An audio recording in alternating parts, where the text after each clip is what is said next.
Gente, falando um pouquinho sobre etapas e problemas da pesquisa do Pentateuco, nós vamos falar aqui sobre descobrimento e delimitações das fontes do Pentateuco. De acordo com Witter, esse daí, foi o primeiro a adotar a alternância entre o nome de Deus Elohim e Javé, que ocasionalmente se percebera na antiguidade como característica definitiva de tradições em Gênesis 1:2, foi ele quem descobriu em Gênesis 1 uma fonte própria. Sua obra, publicada no ano de 1711, foi ignorada por 2 séculos. Ou seja, o pessoal falou que esse cara é doido, né? 1900. E aí nisso, repercussão teve por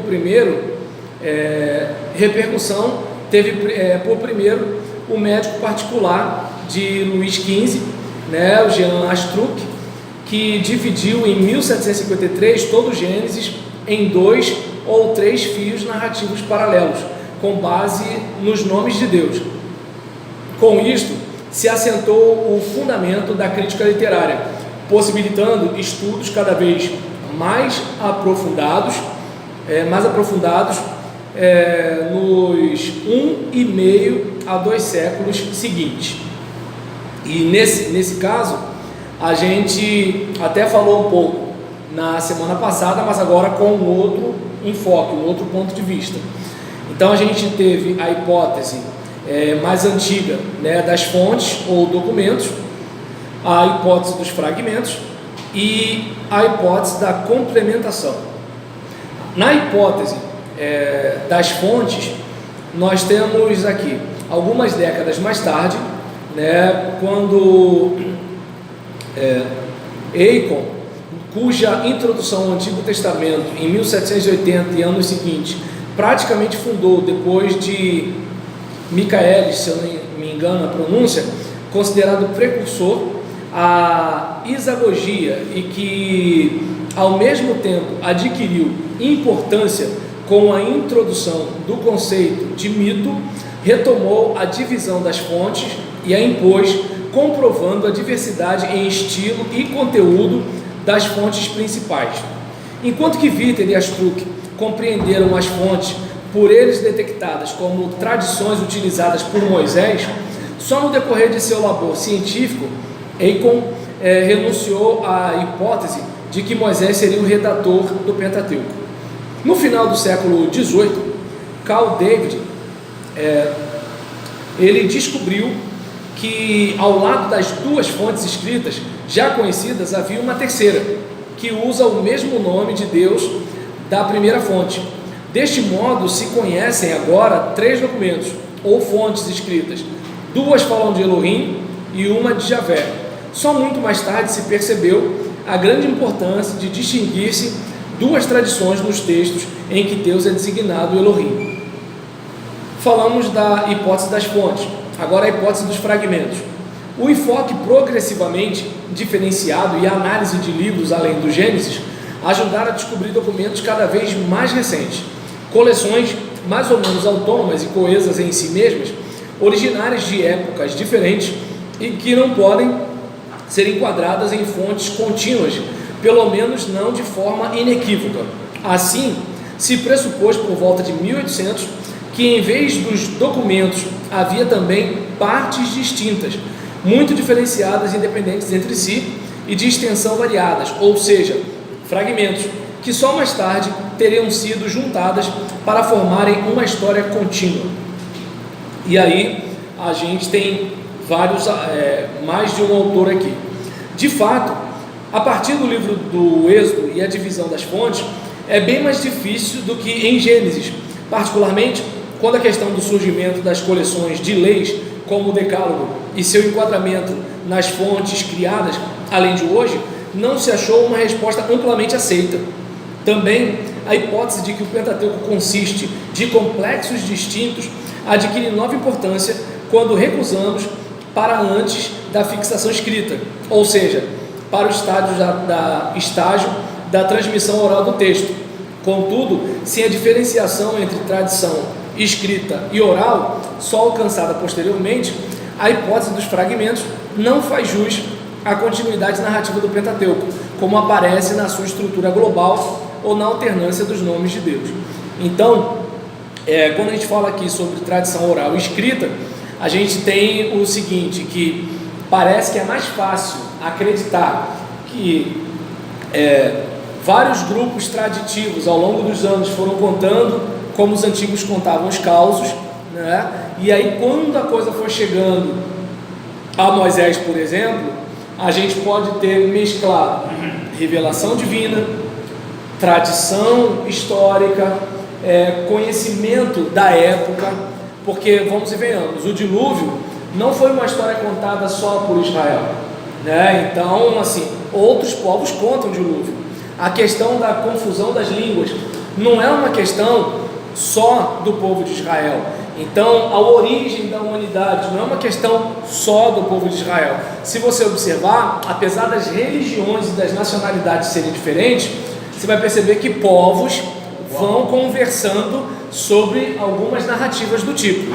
Então, a gente percebe que o conhecimento de então, mesclado à revelação e tradição oral, né? Meu filho, senta aí, vamos conversar. Você sabia que bem antes do seu bisavô, do seu tataravô, coisas do tipo e assim por diante, desculpa que eu falei bisavô, tataravô, eu leio para vocês agora, né? Então, coisas do tipo, e aquilo vai ganhando forma, como por exemplo hoje a gente conta história, seja da nossa cidade, da nossa igreja, da nossa rua, não é? E assim por diante. E aí, conforme a hipótese da complementação, que tenta combinar as duas soluções antecedentes, um escrito básico que utiliza o nome de Deus Elohim, né, perpassa todo o Pentateuco ou Hexateuco, desde a criação até a ocupação de Canaã. Tanto o Decálogo e o Código da Aliança, quanto o segundo escrito mais recente, que utiliza o nome de Deus Javé ou Yavé e Elohim, foram complementados mais tarde por um redator. Também esta explicação ainda repercute até hoje de outra forma, pois o processo de formação do Pentateuco através da junção de diversas fontes escritas fica mais compreensível quando se imagina que estas não foram entrelaçadas mecanicamente. Como assim? Vamos juntar e vamos botar isso aqui? Porque na nossa cabeça a gente pode ter uma crítica a essa composição, porque a gente pensa assim, algum malandro juntou tudo e falou assim, isso aqui é de Moisés para ganhar direitos autorais. Só que assim, pelo que a gente observa, primeiro que a mentalidade não era a mesma de hoje, né? E assim, aquela questão de vamos vivendo, vamos contando as histórias, as cores vão ficando mais fortes, e eu não sei você, mas quando a gente senta em reunião de família, às vezes tem algumas coisas que alguns contam, que quando você tem dois velhos juntos, fiz questão de olhar só para o Fernando, né? Quando tem dois velhos juntos, às vezes os velhos se desencontram na narrativa, né? Então, é importante a gente observar que assim, a Bíblia, ela é a palavra de Deus em linguagem humana. A coisa não veio do espaço. Deus usou o nosso psiquismo, Deus usou a nossa cabeça, Deus usou o nosso raciocínio, Deus usou a nossa cultura, assim como Ele usou a nossa mão para escrever, e usou a nossa tecnologia de então, né, que lá atrás tinha o quê? Tinha barro, tinha papiro, tinha pergaminho, né, e tal, até que foi chegando a questão do papel, e hoje a gente tem esse meio digital, né, para você colocar os arquivos em PDF. Então, e falar em PDF, estou pensando bem, em relação àquela questão da Bíblia inclusiva, de comprar em PDF, porque até chegar esse negócio na minha mão, ainda mais hoje em dia, né, correio do jeito que está, e aí nesse caso, para a gente ler digitalmente, hoje você pode ler, né, a Bíblia digital.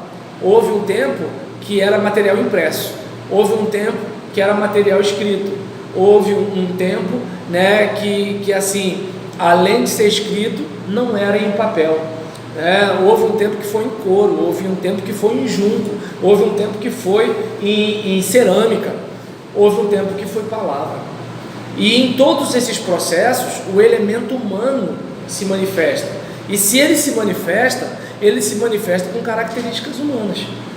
Então, é importante a gente ter em mente que é o seguinte: Deus, Ele se revelou, e Ele não ignorou, nem foi pego de surpresa pela limitação humana para escrever. Não foi necessariamente, embora tem gente que acredita nisso, que Deus ficou ditando. Tanto que é que o próprio Lucas diz que todo mundo estava escrevendo sobre Jesus, e ele entendeu que ele deveria pesquisar alguma coisa para escrever também. Por que Lucas não falou assim, Deus falou para eu escrever? Lucas disse que pesquisou. Não sei quantos já repararam isso quando leem Lucas. Já repararam ou não? Então voltem a ler a Bíblia. Vocês que já leram a Bíblia toda, voltem lá em Lucas e vejam isso daí. Passou despercebido. Então Judas, por exemplo, falou que queria escrever sobre a tão grande salvação, mas tinha uma rapaziada, né, tocando terror na igreja, fazendo bandalha. Ele falou assim, por causa desses sem vergonhas aí, eu tenho que escrever sobre outra coisa, né? Então, por exemplo, o Hebreus fala o quê? Que era para o pessoal estar recebendo alimento sólido. Mas porque o pessoal ainda vive numa limitação, eu tenho que mandar para vocês leitinho com biscoito. Entende como é que assim, se fosse a questão só de Deus falar, não teria essa questão de deixar claro a volição humana. Ou seja, o líder olhou e falou assim, eu tenho que mexer nisso. É que nem você, por exemplo, preparou uma série de sermões, e aí começou a ter gravidez na adolescência na igreja. Opa, vou mexer no meu programa de pregação. Só mudo aqui se Deus mandar, porque agora eu vou ter que mexer nesse negócio, né? E aí começa o pregador a fazer aquela cara feia, com a testa suada, pregando contra a fornicação, né? Vamos botar medo nessa molecada, para eles, quando pensarem em fornicação, lembrar da cara do pastor com raiva. E aí nesse caso, ou seja, o elemento humano, ele faz parte, e isso não diminui, pelo contrário, só aumenta o poder divino. Porque, ou seja, Deus é tão tremendo que nem o homem consegue atrapalhar o seu propósito. A igreja é tão de Deus, ela é tão de Deus, que nem a gente com as obras da carne, nem a gente com vaidade, nem a gente com partidarismo, nem a gente com um monte de coisa. Olha, há 2000 anos os crentes estão tentando acabar com a igreja e não conseguem. Aí alguém vai dizer, não, de coração, aí alguém vai dizer assim, como assim? Simples. Às vezes o cara está visitando a igreja. Como é que alguns crentes tratam? Desculpa, dá licença aqui, esse lugar é meu. Ou então, por exemplo, o cara está do lado do visitante, aí o dirigente fala assim, aperta a mão para a pessoa que está do seu lado. Eu sou obrigado, cada um, agora vai ficar mandando nos outros, né? Ou então, digamos, estou melhor do que o meu pastor, eu prego melhor do que ele. Ou seja, olha quanta coisa acontece além da barriguinha de fora. Eu acho que a barriguinha de fora, não, esquece a barriguinha. Então o que acontece? É um tipo de situação, né, que não ele vai reagir. Então, por exemplo, olha quanta coisa acontece no meio do povo de Deus, e o povo de Deus continua seguindo, pessoas continuam sendo salvas, o evangelho continua sendo pregado, e a igreja continua sendo imperfeita. Entende? Então o que acontece? Por que eu estou falando isso aqui? Principalmente, nem tanto por vocês que já estão comigo, né, um pouquinho mais de tempo, mas pelos nossos colegas que estão chegando agora, né, para a gente não ter aquela ideia de que assim, por exemplo, esse negócio desse tal do Schmidt está errado. O que acontece é que é o seguinte, é um pesquisador, né, não é um pregador, é um pesquisador, e enquanto pesquisador, ele percebe algumas coisas que às vezes a gente na leitura comum não percebe, como por exemplo, vocês acabaram de admitir que não perceberam que Lucas disse que estava decidido a escrever também sobre o assunto. E aí, a gente, por exemplo, observa aqui, né, que essa explicação, deixa eu ver aqui, peraí, isso, a coisa não aconteceu mecanicamente, mas houve sempre uma fonte escrita que serviu de fundo, onde se inseriu uma outra fonte. Então, a gente, por exemplo, observa, né, a questão, né, de essas três hipóteses constituírem fundamentalmente os enfoques interpretativos possíveis para compreendermos o surgimento literário do Pentateuco, que na época subsequente foram modificados ou combinados. Então a gente verifica que assim, é como se tem um material, e aí a gente pega o material e conversa, ora, né, porque assim, tudo indica que a experiência mística era muito maior do que hoje. Eu desconfio que a tecnologia, de certa forma, prejudica a gente nisso. Tanto que é que, por exemplo, há um tempo atrás, se o filho de uma irmã demorasse a chegar, a irmã ia fazer o quê? Dobrar o joelho e clamar pela vida do filho, o que está acontecendo. Hoje ela manda no WhatsApp: seu cachorro, onde você está? Então, a tecnologia ela mexe com a gente. Há um tempo atrás, o cara está doente, vou orar, pedir a Deus para me ajudar e tudo tal, agora eu vou tomar Coristina. Então, a tecnologia, eu desconfio que ela faz isso. Com menos tecnologia, você tem mais a fé. Daí você vê, por exemplo, olha a cristandade num contexto africano e olha num contexto europeu.